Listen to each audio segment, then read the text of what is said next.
Hi friends, അഖിലട്ടോക്ക് എന്ന YouTube ചാനലിലേക്ക് എല്ലാവർക്കും സ്വാഗതം. ഇന്നു മുതൽ നമ്മൾ ഒരു ഹെയർ കെയർ ചാലഞ്ച് സ്റ്റാർട്ട് ചെയ്യുകയാണ്. 30 ദിവസം കൊണ്ട് ഹെയർ ഫാൾസും സ്പ്ലിറ്റനും ഒക്കെ എങ്ങനെ കുറയ്ക്കാമെന്നും നല്ല ഉള്ളോട് കൂടി മുടി വളരുന്നത് എങ്ങനെയെന്നും മുടി നല്ലതുപോലെ നീളം വയ്ക്കുന്നതിനെ കുറിച്ചുമൊക്കെയാണ് നമ്മുടെ ഈ ഹെയർ കെയർ ചാലഞ്ചിൽ ഉൾപ്പെടുത്തിയിരിക്കുന്നത്.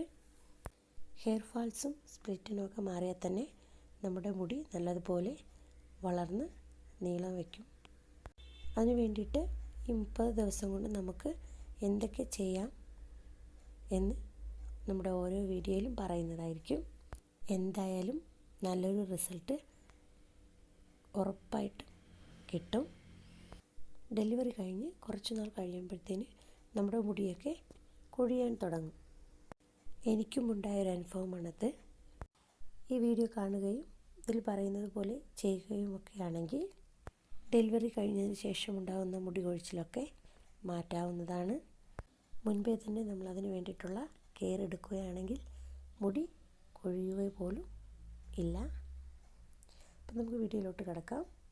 ഇന്നത്തെ വീഡിയോയിൽ നമ്മൾ മുടി ആരോഗ്യത്തോടെ സംരക്ഷിക്കുന്നതിന് വേണ്ടി എന്തൊക്കെ ചെയ്യാം എന്നുള്ളതാണ്.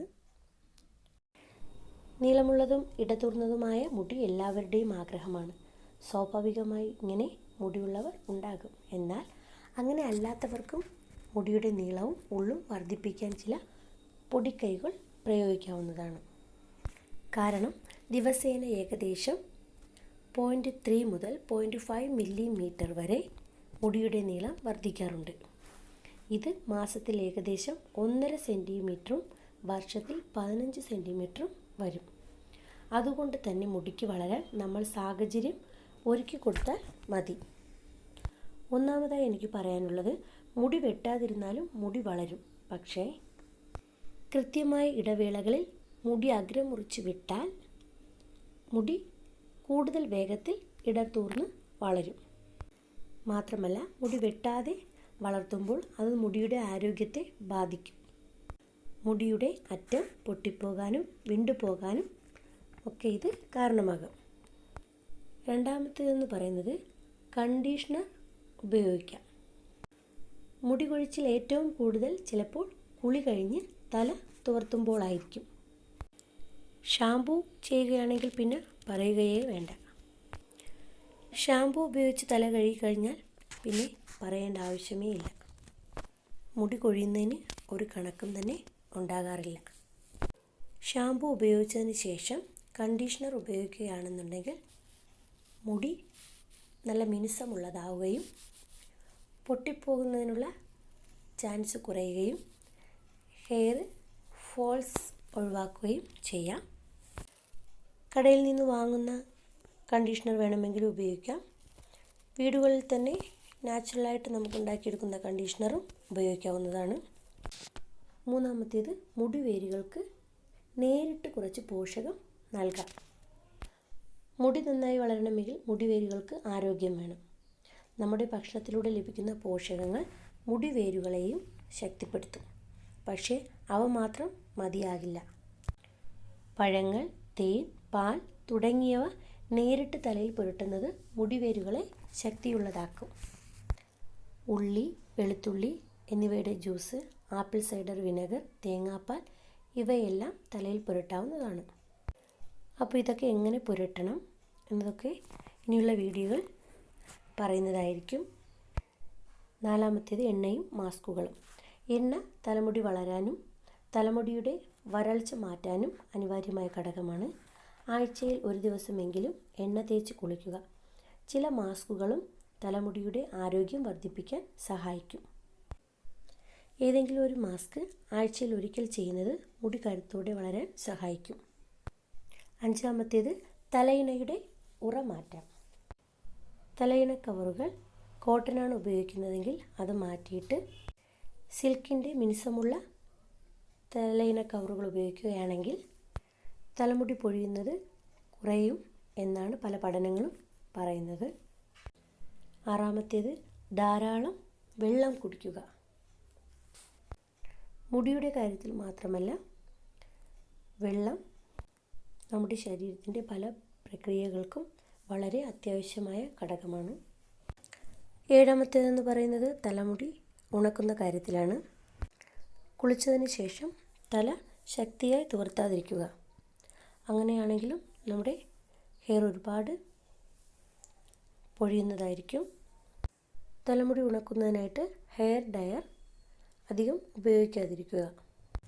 അതിലെ ചൂട് കാറ്റ് നമ്മുടെ തലയിൽ ഏൽക്കുന്നത് നല്ലതല്ല. ഹീറ്റില്ലാതെ കാറ്റ് ഉപയോഗിച്ച് മാത്രം തലമുടി ഉണക്കുക. എട്ടാമത്തേത് തലമുടിക്കും ശ്വസിക്കണം.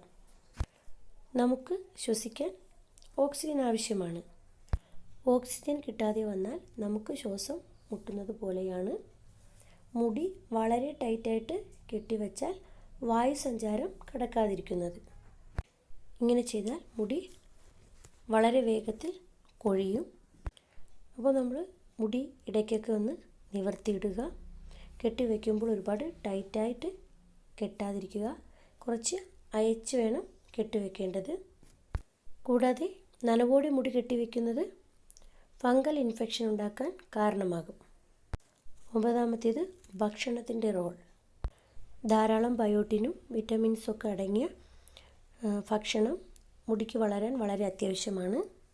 മുട്ട, പാൽ, പനീർ, മത്സ്യങ്ങൾ ഇതിലൊക്കെ ധാരാളം ബയോട്ടിനുണ്ട്. അപ്പോൾ ഇതെല്ലാം ധാരാളം കഴിക്കുക.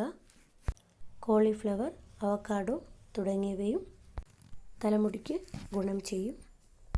പത്താമത്തേതും അവസാനത്തേതുമായി പറയാനുള്ളത് തലമുടി എന്നും കഴുകേണ്ടതില്ല. ദിവസവും കുളിക്കുക എന്നത് മലയാളികളുടെ ഒഴിവാക്കാനാവാത്ത ശീലമാണ്.